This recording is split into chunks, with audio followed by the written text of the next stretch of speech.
Buenas tardes, buenos días, bienvenidos a una nueva edición del debate de recursos humanos, organizado en estas magníficas instalaciones de IFP en la calle Alcalá de Madrid con un magnífico equipo de profesionales en colaboración con DCH, Asociación de Directivos de Capital Humano, y con A3 Media Formación.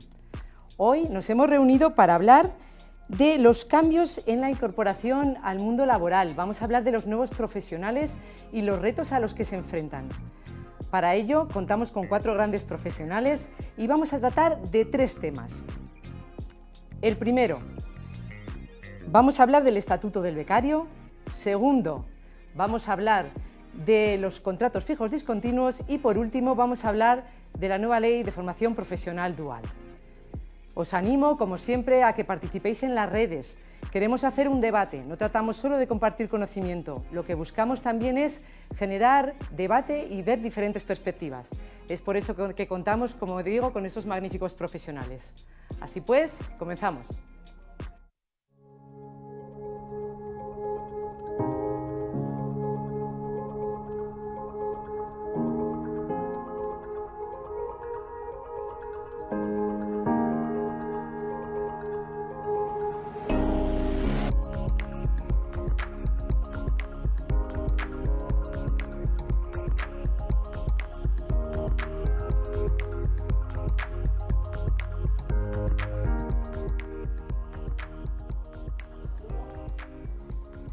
Comenzamos, como decía, con las presentaciones. La mía, la primera. Soy Elena Jiménez, Managing Director de SPICS.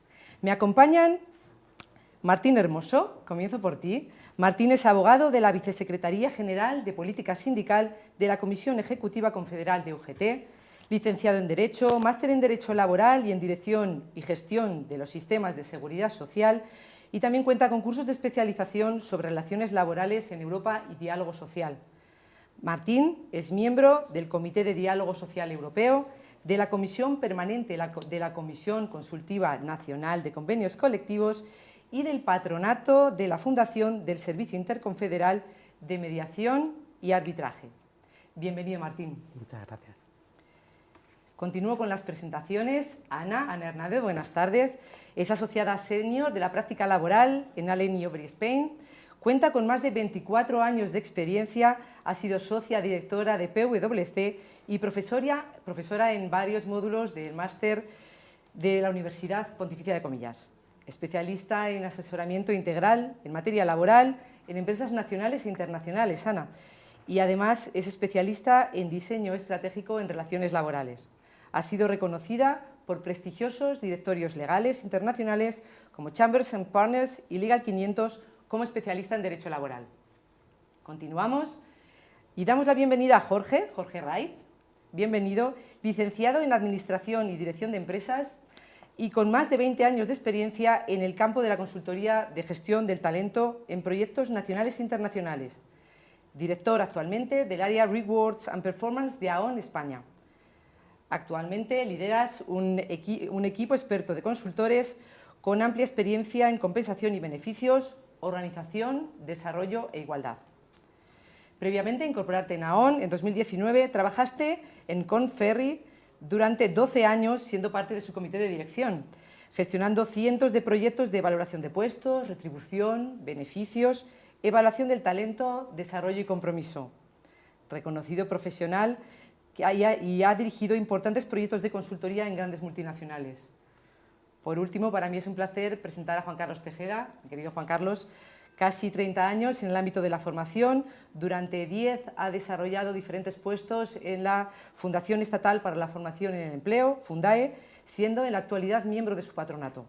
Posteriormente, has estado en algunas de las consultoras de formación más importantes de España y desde 2011 Juan Carlos trabaja en COE, ostentando la dirección del Departamento de Educación y Formación tras haber sido director general del Centro de Formación de la Patronal. Una vez hechas las presentaciones, vamos a empezar con el primer bloque de preguntas. El primer tema, como decía, es el llamado Estatuto del Becario, lo hablábamos antes, que es una manera de acortar, porque la definición es Estatuto de las personas en formación práctica no laboral en el ámbito de la empresa. La primera pregunta es para Ana Hernández. ¿Es necesario realmente contar con un marco legal para regular derechos y obligaciones ¿Y cuáles serían los puntos clave? Bueno, pues según un informe de la OCDE, España es uno de los países que peor remuneración establece para los becarios, que peor regulación tiene también para esta figura formativa. Sin embargo, es uno de los países, concretamente el segundo país de la Unión Europea, que más utiliza la figura del becario. Dicho esto, por lo tanto, solo cabe una conclusión. Por supuesto que es necesaria una regulación de la figura del becario. Es muy importante que se traiga a una ley los elementos clave que ya se están estableciendo en la jurisprudencia, que diferencien perfectamente una persona en formación, en prácticas, como sería un becario que no tiene una relación laboral, de aquellas personas que sí tienen una relación laboral. Es importante que se dé una seguridad jurídica tanto al empresario como a las personas que se están formando y que no se desvirtúe la figura del becario. No se puede desvirtuar el carácter formativo del becario. En España, en muchas ocasiones, no voy a decir siempre, en muchas ocasiones, la figura del becario se utiliza como una mano de obra barata y, por lo tanto, creo que sí es importante que exista una delimitación clara entre el becario y lo que es una relación laboral propiamente dicha. Las claves, los aspectos más claves que desde mi punto de vista debería regular esta ley del becario, pues evidentemente lo primero, el itinerario formativo. En nuestra práctica, los becarios se incorporan a las empresas a hacer sus prácticas formativas y en ocasiones hay itinerario formativo y en otras hay pues, un papel que realmente no regula absolutamente nada. Entonces, creo que el itinerario formativo es crucial, que se debería establecer el itinerario formativo en común acuerdo y en coordinación entre la universidad, el instituto formativo y la empresa en la que el becario se incorpora a realizar su aprendizaje en el puesto. Por supuesto, una tutorialización adecuada, con un seguimiento, con una evaluación en el puesto de trabajo de la figura del becario. Se está hablando de máximo número de horas que tendrían que trabajar. Bueno, ellos no están trabajando, ¿no? Se están formando, pero evidentemente tiene que haber un máximo número de horas. Los becarios no están para hacer lo que no deben hacer, ¿vale? Es muy importante que se definan las tareas en las que el becario se tiene que formar en su puesto de trabajo. Tienen que tener descanso, como todas las personas, y para mí sí es importante. Se habla de vacaciones, hombre, no son vacaciones propiamente dichas, pero sí son vacaciones y también creo que sería importante regular periodos de descanso en los que se permita a los becarios prepararse sus exámenes, prepararse sus grados y prepararse sus pruebas, ¿no? Porque las prácticas en la empresa no puede perjudicar los estudios del becario. Y, por supuesto, bueno, pues la compensación de los gastos. Sí creo que es importante remarcar un tema muy polémico, que son las prácticas extracurriculares. Desde mi punto de vista, no se deben eliminar las prácticas extracurriculares, seguramente a lo mejor no estemos todos de acuerdo en este punto, pero creo que no se debe limitar a aquel estudiante que tiene vocación de aprender en el puesto, que quiere utilizar sus veranos para aprender, que no quiere tener periodos en blanco, porque es verdad que en muchos itinerarios formativos, por ejemplo en Derecho, está el grado, una vez que termina el grado hasta que acceden al máster, hay periodos, hay 3-4 meses que no hacen nada y desde que terminan el máster hasta que pueden hacer el examen de acceso a la abogacía, pues también tienen un periodo ahí en blanco. Entonces creo que las prácticas extracurriculares no deben prohibirse, sí deben regularse. Evidentemente se deben regular y se deben de regular de una manera bastante rígida para que no se abuse de esta figura. Y otro de los temas que estábamos hablando antes, cuando hemos empezado, yo, que como has dicho, trabajo en un despacho internacional, creo que es muy importante que se traiga por primera vez una regulación de la práctica del becario extranjero, es decir, aquel estudiante que está en una universidad extranjera. Hoy en día en España pues hay una regulación un poco pues, superflua. Parece que el estudiante extranjero tiene que estar vinculado a un centro formativo en España para poder hacer sus prácticas formativas en alguna de las empresas en España. Cada vez las multinacionales nos piden más que en España se acoja a becarios de universidades extranjeras. Bueno, nosotros en Francia tienen una regulación muy importante de esta figura y sí se nos pide mucho que vengan estudiantes franceses a hacer prácticas a las empresas y nos encontramos con, bueno, pues con una inseguridad jurídica que no tenemos claro si el becario, el estudiante francés que solo está vinculado a la Universidad Francesa puede hacer sus prácticas en España o no. Con lo cual, ya que estamos regulando la figura del becario, creo que sí es muy importante que se tenga también en cuenta que estamos en un mundo globalizado, que estamos en Europa y que se debe permitir este tipo de prácticas también en colaboración con universidades que no sean solo españolas. No hemos hecho más que empezar y ya han salido un montón de cosas de este llamado Estatuto del Becario que todavía no ha sido aprobado. Voy a hacerte la misma pregunta, Martín. Ana lo tenía claro. ¿Cómo ves tú ese marco legal para regular derechos y obligaciones y para ti cuáles serían esos puntos clave? Bueno, lo primero, estoy absolutamente de acuerdo en que hay que regular los derechos y obligaciones de los becarios. Fundamentalmente porque nosotros hemos tenido incontables testimonios de becarios o exbecarios que nos manifiestan las numerosas deficiencias y abusos que se han encontrado a la hora de realizar las prácticas no laborales en las empresas. Muchas veces la persona que realiza la práctica no laboral en la empresa realiza funciones o muy inferiores o muy superiores a las que ha desarrollado en su formación, o no tiene un responsable directo, o no tiene un tutor de las prácticas, o realiza incluso las mismas funciones que el resto de los trabajadores, o incluso no hay seguimiento ni evaluación de la formación práctica, ¿no? Y esto supone un claro fraude laboral que la legislación o la nueva legislación sobre las prácticas no laborales tiene que corregir. Y para nosotros consideramos que esta nueva regulación tiene que focalizarse en tres aspectos o factores esenciales para nosotros. El primero, tiene que delimitar muy bien la actividad y las funciones que se pueden desarrollar durante la práctica en las empresas, marcando muy bien dónde se encuentra la presunción de laboralidad en este campo. En segundo lugar, es esencial que se establezcan las medidas oportunas y adecuadas para que las prácticas no laborales cumplan su objetivo fundamental, que es el de la formación de la persona que realiza la práctica. Y en tercer lugar, tiene que regularse una batería de derechos que aseguren la igualdad de oportunidad y la igualdad de acceso en la práctica en la práctica no laboral, que aseguren una compensación de gastos adecuada, suficiente, la cotización a la seguridad social, el disfrute de vacaciones, de permisos, de descansos, etcétera, etcétera. Creo que todas estas son medidas que desgraciadamente nos vamos a tener que esperar a concretar con el nuevo gobierno que surja de las elecciones generales. Seguimos, Jorge Ahón. ¿Debería existir una remuneración mínima obligatoria? Claramente sí. Yo creo que la remuneración mínima tiene que ser en todos los casos superior a sufragar esas dietas o esos posibles gastos de transporte, ¿no? Yo creo que tendríamos que buscar una forma de retribuir la aportación del becario, o de esa persona que está en formación práctica no laboral, con una perspectiva de medio plazo. ¿Y qué quiero decir con esto? Lógicamente, a lo largo de las prácticas, la aportación no es lo mismo el primer mes que al cabo del tiempo, cuando va pasando el tiempo, esa persona se va formando y va capacitándose, ¿no? Acabará indudablemente aportando valor a la empresa. Por lo tanto, yo creo que, respondiendo a tu pregunta, sí, hay que retribuir al becario. Yéndonos un poco al mercado, si voy a una cifra, por ejemplo, de Glassdoor,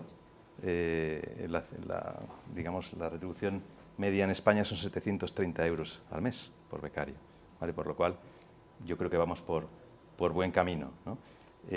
Lo que digo, más o menos el último mes de trabajo de una persona en una empresa como becario seguramente sea superior a esos 700-800 euros mensuales, muy seguramente, porque además vemos los nuevos profesionales, las personas que están entrando ahora mismo en el mundo laboral, afortunadamente vienen personas muy preparadas. Estamos viendo una generación, yo por lo menos estoy ilusionado, viene una generación muy preparadas, con vienen con lenguajes de programación aprendidos, data analytics, con muchas cosas que quizá no están dentro de las capacidades instaladas dentro de las empresas, por lo tanto pueden aportar valor, ¿no?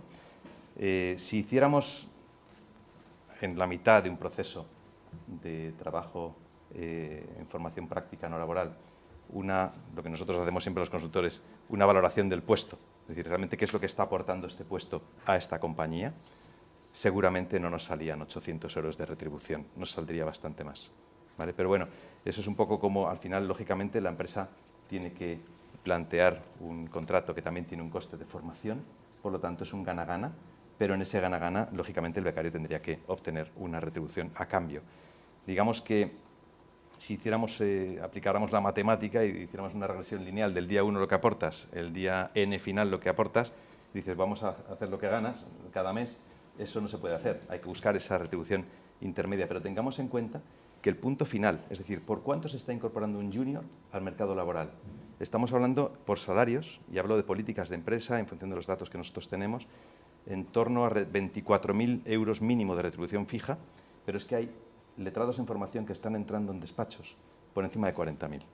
Y es algo, bueno, pues tracemos esa línea y digamos, ¿cuál es la aportación del becario? La respuesta es sí, lógicamente, tenemos que retribuir a ese becario y también muchas compañías están trabajando en contratar a los mejores estudiantes en las últimas etapas o incluso etapas intermedias de sus estudios y eso, lógicamente, implica que tenemos que tener o generar una política retributiva para becarios. Incluso, fijaos, yendo hasta conceptos de compensación total, es decir, no todo es fijo. Seguramente los derechos de ese becario sean también acceder a la misma estructura de beneficios que puedas tener dentro de una compañía, ¿no? Por lo tanto, respondiendo a tu pregunta, Elena, claramente sí hay que retribuir al becario, en mi opinión. Juan Carlos, nos metemos en un tema que controlas muy bien, que es el de la formación, ¿no? ¿Cuál es el impacto de este estatuto llamado Estatuto del Becario, si es que finalmente se aprueba, que esperemos que sí, en la calidad de la formación y en la experiencia de esta gente que va a realizar una práctica no laboral? Bueno, buenas tardes, buenos días, y yo también estoy encantado de estar esta vez contigo y con todos mis compañeros, que además ya han anticipado muchas de las cuestiones que seguramente en la respuesta se va a incluir. Nosotros, como bien decís, llevamos negociando con el Gobierno más de un año la reforma de este mal llamado Estatuto del Becario. No sabemos si al final va a salir o no. Martín decía que no, todavía hay esperanza de que salga, en este caso. Está claro que sin nuestro acuerdo. Nosotros creemos que este texto que hemos negociado durante más de un año podría tener un impacto negativo. No porque estemos en contra de que se regule el Estatuto del Becario o la figura del becario, creemos que sí, es necesario regularla. Creemos desde COE que se necesita una formación de calidad que integre precisamente todas esas experiencias en las empresas, pero creíamos que ese texto no era el texto que tocaba ahora, no es el texto que seguramente que vaya a dar solución a esas situaciones que se puedan hacer. Y sobre todo por el enfoque. Se ha regulado desde un enfoque del fraude, todas las becas son fraudulentas y nada más lejos de la realidad. Y todas las situaciones se tienen que laboralizar. Y como ha dicho también Ana, mi compañera, ha dicho el joven está en un proceso de aprendizaje, no está en un proceso laboral, no está trabajando. Creemos que, bueno, desde el propio enfoque, la denominación del propio estatuto, hay un error, habla de personas en formación práctica. El concepto de formación práctica ya está superado. Ahora, por ejemplo, con la reforma de la formación profesional, toda la formación profesional va a ser dual y el joven está en la empresa recibiendo teoría y práctica. Por lo tanto, eso es algo que ya en la propia denominación se aplicaría para los egresados universitarios o FP, pero no los que están haciendo formación en alternancia. Por lo tanto, ya la propia denominación es errónea. Tampoco se ha regulado, ha sido como una bomba laboral que no ha tenido en cuenta todas las reformas que se han realizado recientemente, la reforma de la formación profesional, la reforma del sistema universitario con la mención dual, estamos negociando la reforma de la formación profesional para el empleo y todas estas cuestiones creemos que no se han tenido en cuenta precisamente con esta reforma. Por lo tanto, bueno, creemos que no iba bien enfocada. También habéis mencionado las prácticas extracurriculares, se les ha querido laboralizar, creemos que es un error. Y además, con un enfoque bastante complicado, a veces durante los diferentes textos, parte entraban como beca, parte como laboral, no ha quedado muy claro y creemos que esa inseguridad jurídica impregna todo el texto, que ha hecho precisamente que bueno, pues no sepamos muy bien las empresas al final a qué se tienen que atener. Y para que no se nos olvide, las empresas no tienen obligación de acoger a jóvenes, tiene que haber una gran seguridad jurídica para que puedan ver atractivo ese proceso de acción social que hacen para que puedan recibir al 1.100.000 jóvenes de FP y al 1.300.000 jóvenes de universidad que tenemos en este país, casi 2,5 millones, un reto importante. Tampoco se ha regulado bien no solamente los deberes que tienen las empresas, sino los deberes que tienen también las personas que están en procesos de formación. Al igual, creemos que introducen rigideces, restricciones, grandes burocracias que hacen que no aclaren muy bien el marco legal precisamente que para las empresas tienen que hacer que esto sea muy atractivo para acoger a todos estos jóvenes. No se ha mencionado el tema de la cotización. Sabéis que, gracias a Dios, se ha puesto en suspenso a partir del 1 de octubre todo tipo de estancias en empresas, las remuneradas y las no remuneradas iban a cotizar. Se ha visto que eso era bastante complicado, se ha dejado en suspenso, pero bueno, puede ser una cuestión que también retraiga a las empresas a acoger a jóvenes. Dos cuestiones más que se han mencionado, las prácticas en el extranjero. España es el primero o el segundo país de la Unión Europea en enviar y recibir jóvenes tanto en formación profesional, 10.000 jóvenes hacen FP superior, imaginaros, al año, una barbaridad. Bueno, pues el texto no regulaba bien estas prácticas cuando era realmente necesario. Por no hablar de los ratios que se han establecido desde una visión bastante prejuiciosa de tutor-alumnos. Bueno, nosotros creemos que con todo eso, y volviendo a tu pregunta, ¿era necesario regularlo? Sí, pero este no era el texto para poder regularlo. Bueno, pues el debate se caldea con diferentes puntos de vista. Me parece algo súper enriquecedor. De nuevo, a aquellos que nos estáis viendo al otro lado de la pantalla, os animo a tomar buena nota y luego también a contactar con los miembros de esta mesa, ¿no? Porque eso es lo que se pretende en todo momento, que haya debate, diálogo y diferentes visiones. Sigo con preguntas para ti, Ana. Pues eso, estamos hablando de que no está aprobado este estatuto del becario, pero sí que se habla de cómo se va a cambiar la cotización, ¿no? ¿Nos puedes resumir brevemente qué hemos de tener en cuenta las organizaciones si queremos acoger a un becario en nuestros equipos? Bueno, hasta el momento solo los estudiantes con prácticas remuneradas cotizaban a la Seguridad Social y por lo tanto, bueno, pues iban sumando días y meses de experiencia y de cotizados a efectos de jubilación.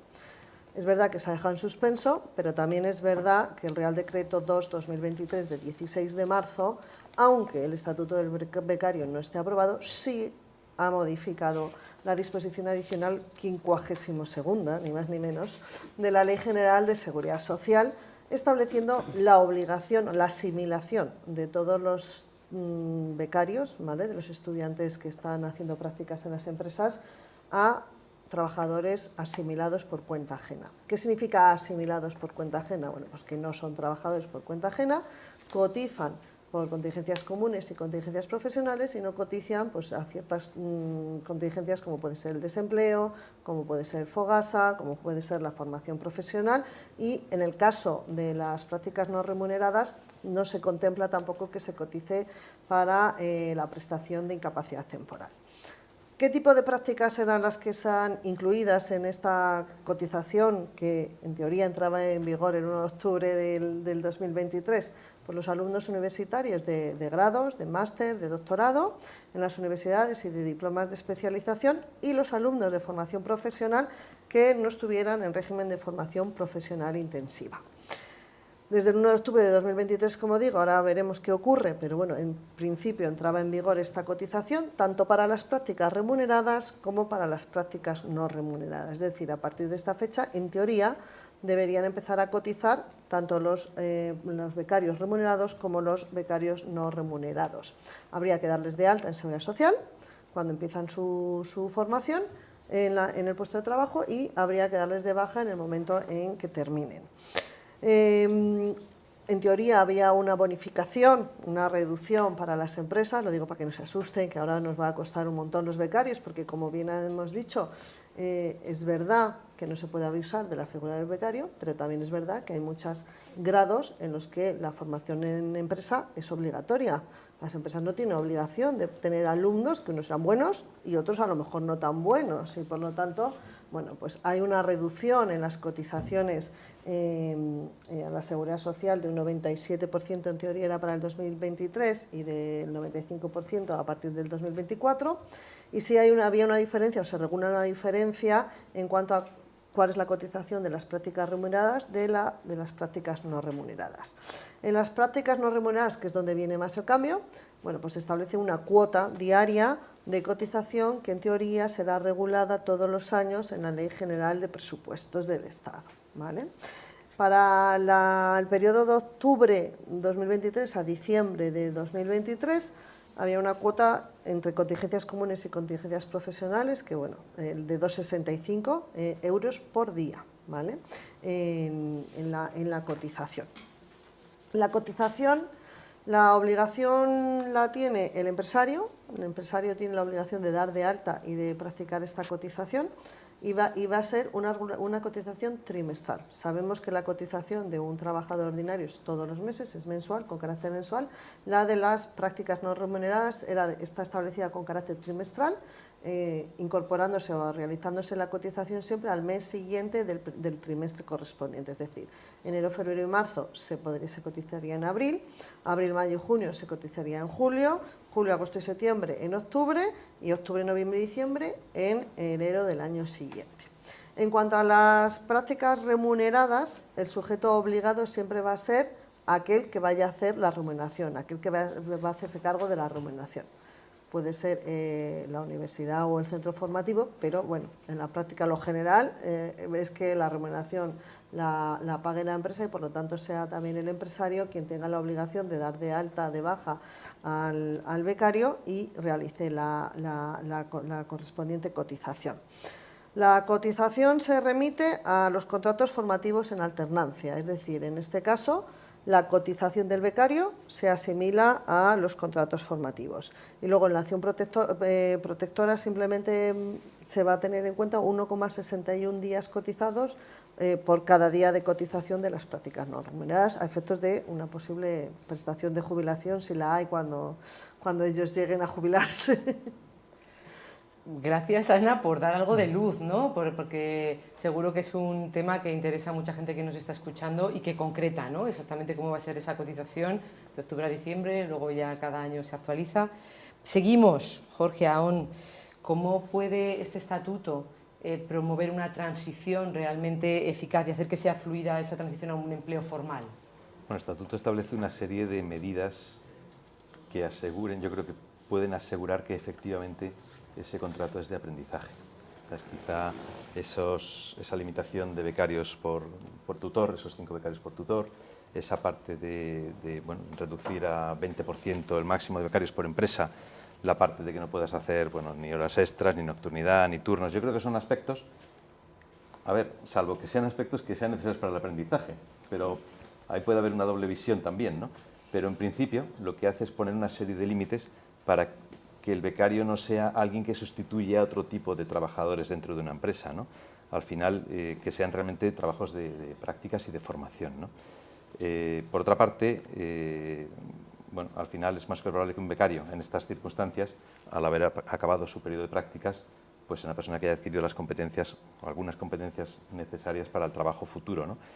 Por otra parte, hablabas también de una situación más justa, ¿no? Ahí estaríamos hablando, lo que decía Ana, ¿no? La parte de las cotizaciones, pues sí, yo creo que al final si estás un tiempo, luego como está bonificado, pues tampoco es un tema que al empresario, aunque luego está por ver también qué es lo que se va a publicar finalmente como estatuto del becario, ¿no?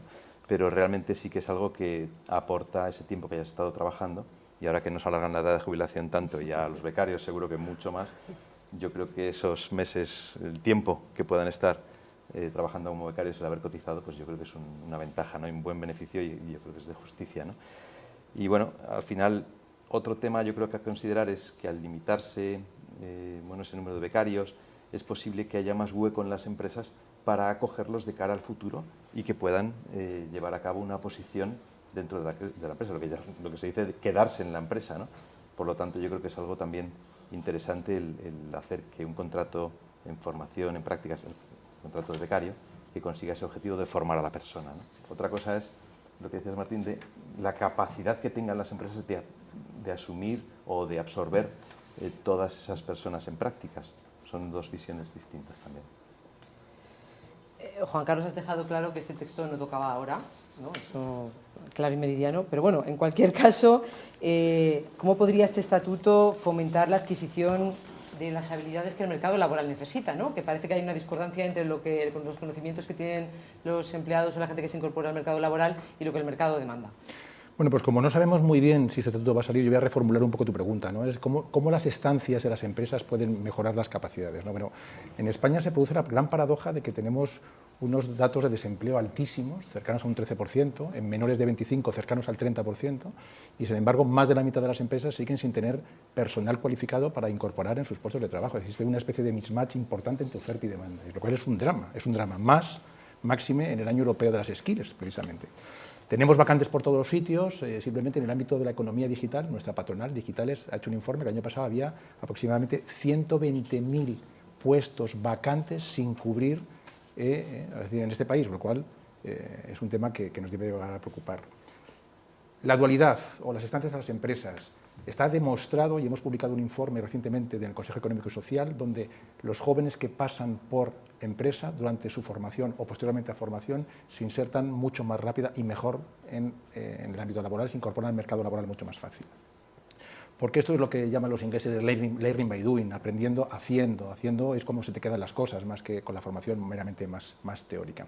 La dualidad en las últimas reformas que ha incorporado el Gobierno se ha incorporado tanto en la formación profesional, como bien decía antes, con la reforma de la Ley Orgánica 3/2022, se ha incorporado con la nueva Ley de Sistema Universitario, la LOSU, y con sus reales decretos de desarrollo.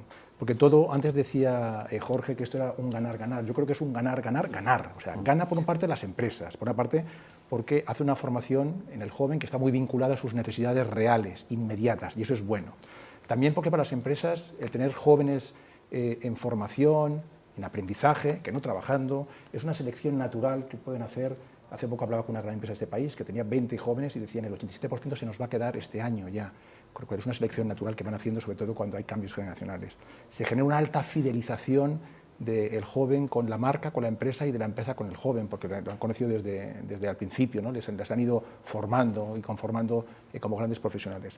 También ganan los aprendices, como no puede ser de otra forma. Por una parte, se incorporan muy pronto al mercado laboral, cotizan, como también decís, pronto en el mercado laboral, están más motivados y no solamente adquieren las competencias específicas que son de sus estudios, por ejemplo, la formación profesional, audiovisuales, estás formándote en audiovisuales, pero es que además también cuando te incorporas en el mundo laboral adquieres esas soft skills que en el ámbito de las empresas tanto se necesitan. Cuestiones tan simples como la puntualidad, la gestión de equipos, el trabajo de equipo, el liderazgo, eso ya está en el ámbito laboral.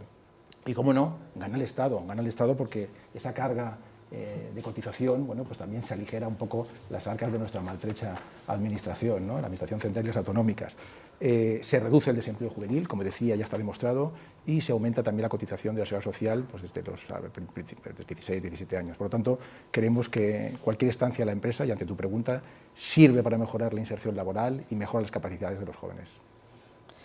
Hemos llegado al ecuador de este debate de recursos humanos en las magníficas, de nuevo, instalaciones de IFP. Hemos hablado de este estatuto del becario con diferentes puntos de vista, creo que estamos de acuerdo en la necesidad de cierta regulación, quizá no tanto en el momento, la importancia de definir itinerarios formativos, la importancia de la tutorización, la delimitación de la actividad, de los descansos, de la remuneración. Hemos hablado incluso de los datos que da Glassdoor, para esa remuneración que sea más o menos razonable. Hemos hablado de que todos ganamos, incluido el Estado, ¿no?, con ese learning by doing. Vamos a pasar al segundo bloque, que es el de fijos discontinuos. Con la reforma laboral se refuerza esta figura, la figura del fijo discontinuo, pero todavía pues hay debate. Jorge, ¿cuáles son los beneficios de este tipo de contratos, tanto para empleadores como para empleados? Bueno, lógicamente hay ventajas para ambos.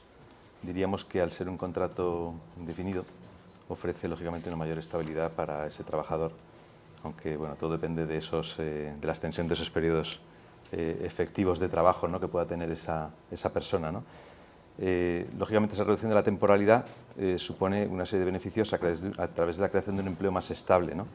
Al final, bueno, depende un poco también de lo que la persona consiga trabajar, depende un poco de lo que la empresa, el número de llamamientos que pueda efectuar la empresa en ese periodo, ¿no? Luego también yo creo que hay una situación laboral estable para perfiles más vulnerables, gracias a esos contratos bonificados o los incentivos que hay a la contratación para ese tipo de perfiles. Yo creo que eso también es interesante. Y luego, por otra parte, bueno, lógicamente ofrece una opción de cobrar en esos periodos de inactividad ese desempleo, siempre que se haya cotizado, pero bueno, al final es una forma de mantener, bueno, pues unos ingresos dignos en este tipo de perfiles, ¿no? Al final, bueno, iguala los derechos, en definitiva, de una persona con un contrato indefinido con un contrato de fijo discontinuo, ¿no? La parte del beneficio para la empresa, yo creo que también tiene beneficios la empresa, ¿no? Al final hay una serie de bonificaciones significativas por desempleo, contingencias comunes, formación. Yo creo que eso hay que considerarlo en este tipo de trabajadores. Y luego también es importante ese posible pacto de exclusividad entre periodos de inactividad, que hace que una empresa, a ver, depende un poco del perfil que esté trabajando como fijo discontinuo, pero que de alguna manera una empresa pueda mantener su know-how, pueda mantener esos empleados bueno, siempre bajo su control, para evitar pérdidas de conocimiento o incluso también asegurarse la disponibilidad del trabajador en el momento del llamamiento, ¿no? Y a la mayor ventaja, lógicamente, para una empresa es ajustar esas plantillas a las necesidades de producción.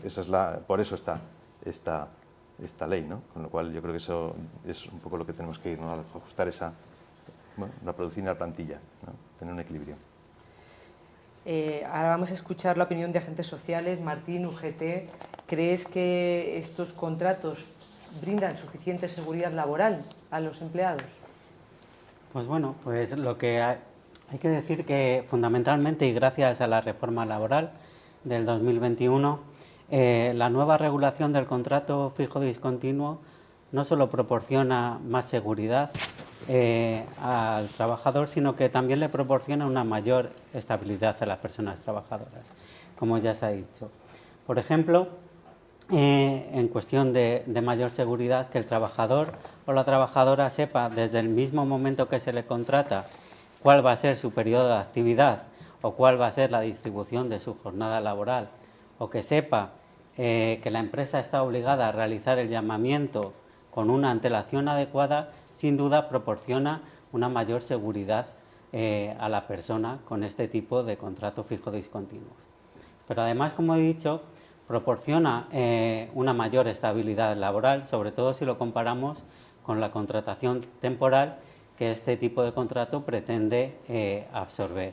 Y es que tenemos que tener presente que estamos ante un contrato indefinido que crea una vinculación laboral estable entre la empresa y la persona trabajadora, y que hace que el trabajador tenga la certeza de que la empresa va a realizar el llamamiento. Y esto no ocurre con el contrato temporal. Cuando un contrato temporal se acaba, la relación laboral se extingue y el contrato y la persona contratada con este tipo de contrato no tiene ninguna seguridad de que se le vaya a volver a contratar, ¿no?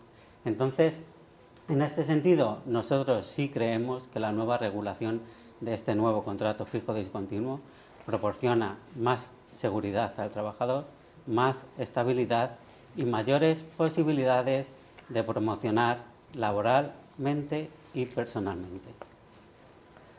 Ana Arenoveri, ahí se ha generado bastante debate acerca de cómo se computan los periodos de inactividad, tanto para complementos de antigüedad o hipotéticas indemnizaciones. ¿Tenemos ya sentencias, doctrina que nos pueda orientar? Sí, en efecto, uno de los mayores debates que se suscitó con la reforma laboral fue que en el artículo 16.6 del Estatuto de los Trabajadores se incluyeron los periodos de no actividad para el cómputo de la antigüedad, pero había una regla general con una excepción que jurídicamente, bueno, pues estas cosas siempre crean inseguridad, ¿no?, en las empresas, en los trabajadores. Creo que ahora hay dos normas claras y para ser sencillos y que todos los entendamos bien. La regla general es que computan a efectos de antigüedad los periodos de inactividad, computan a efectos salariales, computan a efectos de promociones laborales, computan a efectos de derechos en general los periodos de inactividad, ¿vale? A efectos de despido, que nos preguntan también muchos trabajadores, en este caso no computan los periodos de no actividad. A efectos de lo que es la antigüedad para el cálculo de las indemnizaciones por despido, solo se tienen en cuenta los periodos de actividad propiamente dichos. Y yo creo que sabiendo estas dos normas, sabiendo estas dos reglas, podemos ya tener claro cómo gestionar internamente un fijo discontinuo, teniendo claro, pues un trienio computa. ¿Vale? Aunque haya solo prestado 2 meses al año, al tercer año de haber iniciado la prestación de servicios, el trabajador, si en la empresa hay un complemento de trienios, por ejemplo, tendría un trienio. Si en la empresa está establecido que hay que promocionar a los 3 años, el trabajador debería promocionar. ¿Vale? Entonces, a todos los efectos no indemnizatorios computan desde el inicio de la prestación laboral. Fenomenal, mucha claridad, Ana. Otra pregunta para ti. ¿Deberíamos tener una regulación más estricta o más flexible? Bueno, yo creo que ahora, después de la reforma laboral, la regulación es correcta, ¿vale? Es correcta, se trata de trabajadores indefinidos, como bien ha dicho Manuel, en los que su trabajo es intermitente.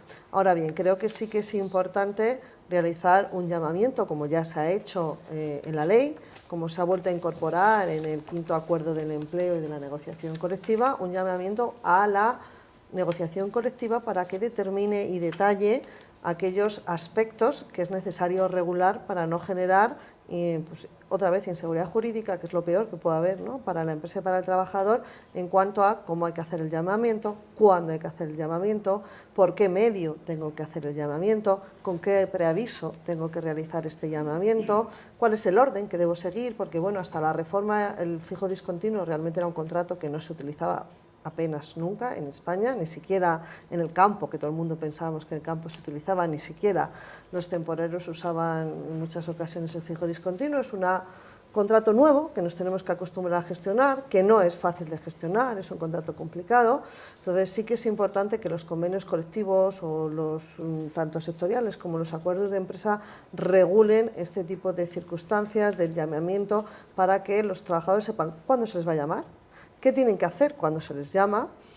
No pueden hacerse los locos tampoco cuando se les manda un burofax o el medio que se establezca en el convenio colectivo, porque a lo mejor están prestando servicios en otras empresas. No olvidemos que en los periodos de inactividad ellos pueden prestar servicios para otras empresas. Y también dotar de seguridad jurídica al empresario, que conozca y sepa que una vez que ha realizado el llamamiento, que lo ha realizado en el domicilio que el trabajador le ha dicho y que lo ha realizado por el medio que se establece, por ejemplo el convenio colectivo, si el trabajador no acude al llamamiento, pues se considerará o se debería considerar que es una baja voluntaria, salvo que bueno, pues se tenga una justificación, la cual es muy difícil que el empresario conozca, porque si no responde el trabajador al llamamiento, bueno, ahí todavía hay un poco de inseguridad jurídica en cuanto a la posición de qué ocurre cuando no se responde al llamamiento, ¿no? Entonces, sí que es importante que haya una llamada a la negociación colectiva. Es verdad también que los convenios colectivos más modernos, en los que sí se utiliza la figura del fijo discontinuo, por ejemplo, el convenio colectivo de seguridad ya regula este tipo de extremos en el propio convenio, pero es importante que se siga con esta tendencia. Martín, desde los sindicatos, ¿cómo podéis influir en la protección de los trabajadores que están sujetos a este tipo de contratos? Pues si me dejas antes de responderte a esta pregunta, para complementar, ya hay alguna sentencia, tenemos alguna sentencia de algún Tribunal Superior de Justicia, no recuerdo ahora de Zaragoza, no recuerdo ahora de dónde, que establece que incluso a efectos indemnizatorios se computa el periodo de inactividad, porque entiende que la jurisprudencia del Tribunal Supremo en este sentido ha precluido con la nueva regulación que hace el artículo 16 del Estatuto de los Trabajadores. Lo digo para que lo tengamos presente. Y ya respondiendo y entrando en esta pregunta, la nueva regulación del fijo discontinuo nos da un protagonismo especial a las organizaciones, a los representantes de los trabajadores y a la negociación colectiva en relación al desarrollo del contrato fijo discontinuo. Y a través de este protagonismo en el desarrollo del contrato fijo discontinuo por vía de la negociación colectiva, podemos aumentar la protección de las personas trabajadoras con este tipo de contrato. Por ejemplo, podemos negociar que se establezca un periodo mínimo de llamamiento anual en convenio colectivo. Podemos negociar que se establezca incluso una especie de indemnización por fin de llamamiento que nos lo permite la nueva regulación del Estatuto de los Trabajadores. Podemos negociar el plazo máximo de inactividad entre contratas y subcontratas. Podemos negociar también que se establezca una bolsa sectorial de empleo en la que se incluyan a los trabajadores y trabajadoras fijos discontinuos durante los periodos de inactividad. O se puede negociar también los procedimientos para las solicitudes de conversión de contrato fijo discontinuo a indefinido ordinario. Es decir, que la negociación colectiva nos abre un amplio abanico de medidas para mejorar la protección de las personas trabajadoras y dar mayor seguridad a las empresas. Pero además, también la reforma ha establecido algo muy importante y ha establecido la obligación de la empresa de informar a los representantes de los trabajadores de dos elementos fundamentales, que es la obligación de informar sobre las previsiones de llamamiento anual y la obligación de informar sobre las altas efectivas de las personas fijas discontinuas una vez se produzcan. Y esta información va a ser clave para que nosotros, los representantes de los trabajadores, podamos controlar y vigilar que la regulación del contrato fijo discontinuo se cumple de forma adecuada.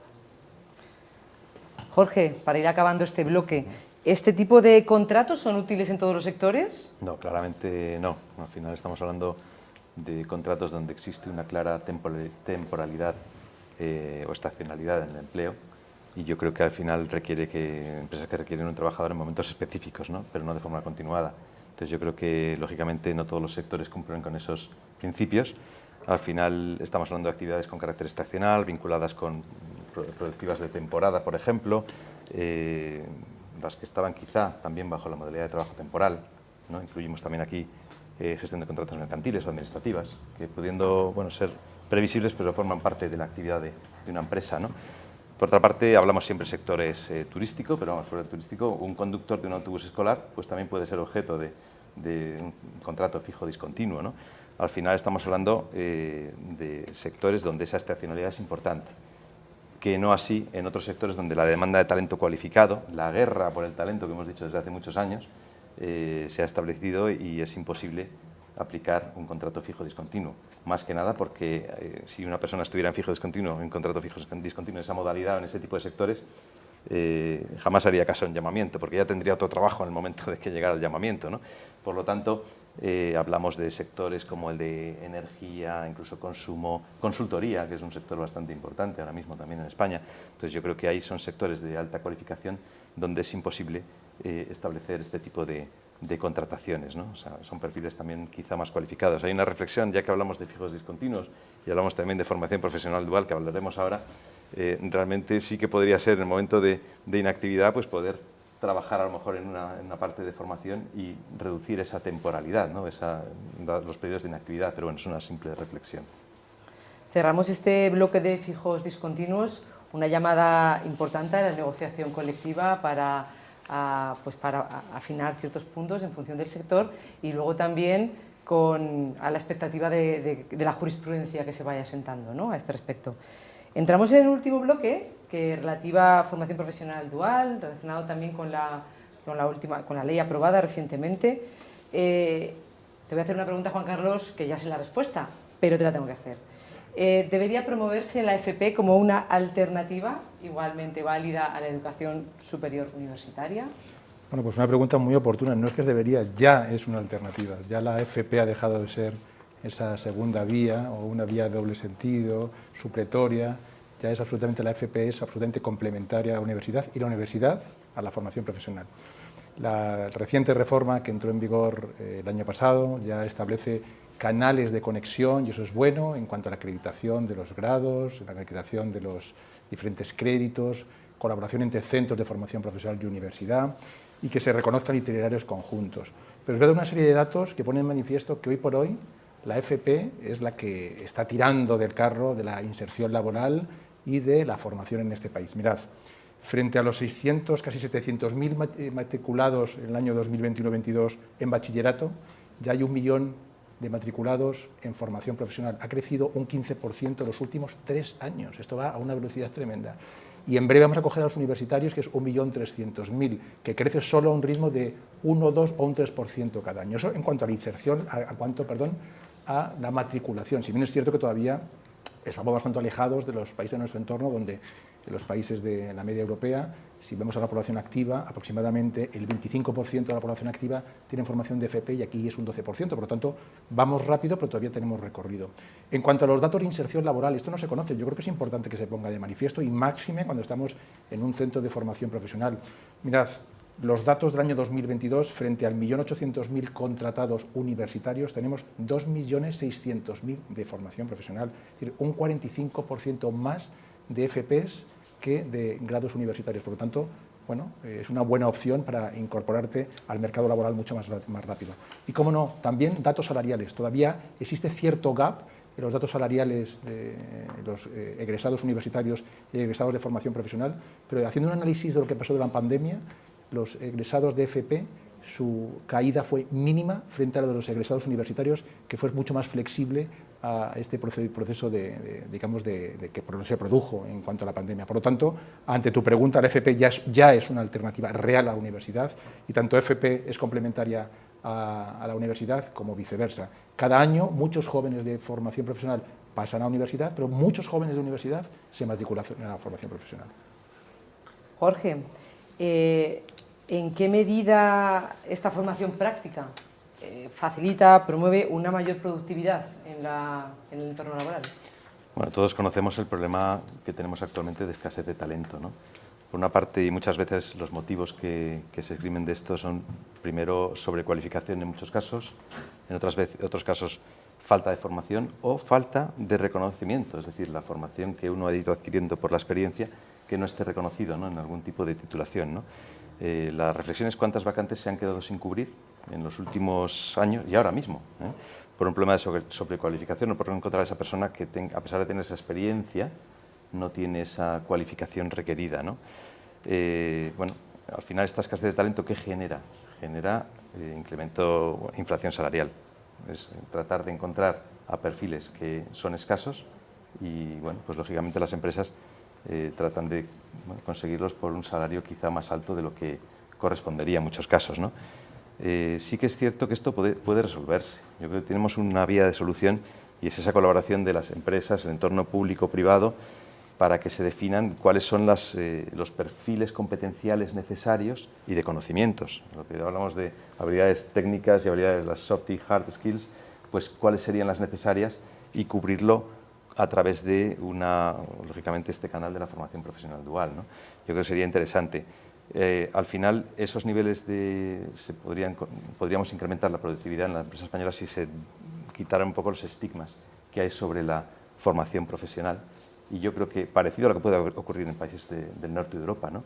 Y yo creo que eso haría, bueno, que una formación profesional sea tan reconocida como cualquier otro título a nivel social.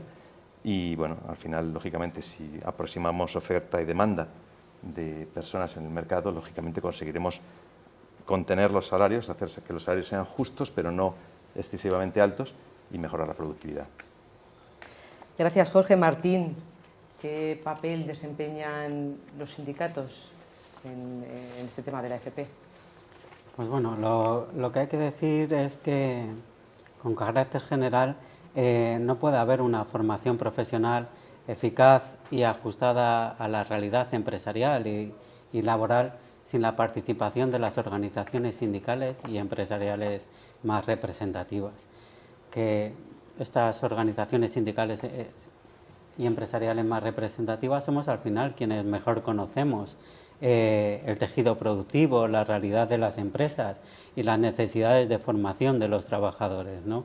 Y gracias a la nueva Ley Orgánica de Formación Profesional se nos reconoce este se nos reconoce este papel en el desarrollo y la implementación de la formación profesional dual, ¿no? Por ejemplo, se nos reconoce este papel en la definición. Vamos a tener la capacidad de definir las necesidades de formación de la población activa. Vamos a tener la capacidad de diseñar las actuaciones y los programas de formación, o en la acreditación de competencias profesionales, o en la evaluación y el seguimiento del funcionamiento del sistema de formación, ¿no? Y esto es muy importante. Y no tenemos duda de que con nuestra participación hará que el sistema de formación profesional dual se ajuste en mayor medida a las necesidades de las personas trabajadoras y de las empresas, para así obtener lo que queremos todos, que es una formación profesional mucho más útil y más eficaz. Entramos en los ultimísimos minutos de este debate, así que pido preguntas, digo respuestas concisas. Juan Carlos, ¿cuál es la percepción de las organizaciones respecto a los graduados en FP en comparación con la gente universitaria? Bueno, la percepción es muy buena, ha mejorado mucho. Sectores que tradicionalmente estaban más centrados en universitarios, como seguros o banca, están incorporando mucha formación profesional. Hay un estudio que es del organismo de la formación profesional europeo que se llama CEDEFOP, que dice que para dentro de 3/4 de hora, es decir, para el año 2025, el 49% de la población activa en España va a tener que tener cualificación media vinculada precisamente con la formación profesional. Por lo tanto, ahí tenemos un reto importante. ¿Cómo la perciben a la FP? Bueno, la perciben como una formación más inmediata. Toda va a ser dual, lo ha dicho antes Martín. Toda la formación va a ser dual. Todos los jóvenes que hacen FP van a pasar por empresa, en mayor o menor medida. Por lo tanto, es mucho más inmediata. Es mucho más corta, 2 años. Frente a la universidad, 4+1, 3+2, que cuando tú entras, el mundo va tan rápido que ha podido cambiar totalmente. Lo que has terminado está totalmente obsoleto. Es mucho más tecnológica, se están generando cursos de especialización absolutamente tecnológicos. Y sobre todo, más fraccionable y muy acumulable. Tú ahora, en tu vida profesional, que te tienes que ir formando a lo largo de toda tu vida, puedes hacer un grado de FP medio, puedes continuar con un superior, hacer un certificado, hacer un curso de especialización acumulable y capitalizable. Yo creo que precisamente es lo que se pone en valor y lo están poniendo en valor las empresas. Gracias, Juan Carlos. Jorge, de nuevo, relacionado con las anteriores preguntas que te he hecho, ¿no? ¿Cómo garantizar esa transición fluida de formación profesional dual a trayectorias profesionales sostenibles? Sí, bueno, que la gente crezca, ¿no?, en las organizaciones, que es lo que todos queremos. En la medida en que esos conocimientos y habilidades estén alineados con las necesidades del mercado y las empresas, yo creo que aseguraremos el que haya una transición o una evolución de los empleados dentro de las empresas en carreras profesionales, ¿no? Al final estamos hablando de una formación continua que puede producirse durante toda la carrera profesional de una persona. Eso va a generar profesionales con mayor empleabilidad, y esta es una palabra mágica. Es decir, la empleabilidad te da movilidad, te da libertad, capacidad de escoger, y yo creo que es algo que puede generar, lógicamente, un cambio social, diríamos, en lo que serían las capacidades de los trabajadores españoles para moverse, sea cual sea su nivel, no solamente en nivel universitario, sino a cualquier nivel dentro de una organización. Pues hemos acabado este tercer bloque sobre formación profesional dual. Hemos oído a Juan Carlos decir cómo la FP tira del carro, de la inserción, cómo la percepción ha mejorado, cómo son formaciones más cortas, formaciones más tecnológicas también, respaldados los datos por CEDEFOP, organización internacional que recomiendo seguir de cerca. Hemos hablado de empleabilidad, de movilidad, de capacidad de elegir al final, que me parece un tema muy relevante. Pues vamos a dar por concluido este interesantísimo debate de los recursos humanos. Hemos hablado de 3 bloques, hemos hablado del Estatuto del Becario, de los contratos fijos discontinuos, de formación profesional dual, todos temas que están muy en la mesa de los profesionales de recursos humanos. Ha sido fantástico compartir mesa con 4 grandes profesionales, agentes sociales y también organizaciones de reconocido prestigio. De nuevo, gracias a IFP Formación del Grupo Planeta, gracias a todo el equipo que está aquí, gracias a DCH, Organización de Directivos de Capital Humano, y a A3 Media Formación por hacerlo posible. De nuevo, a todos los que estáis ahí ahora en directo o que luego nos escuchéis en diferido, os animamos a continuar este diálogo, este debate, donde es esencial contar con diferentes puntos de vista. Nos vemos en las redes. Gracias.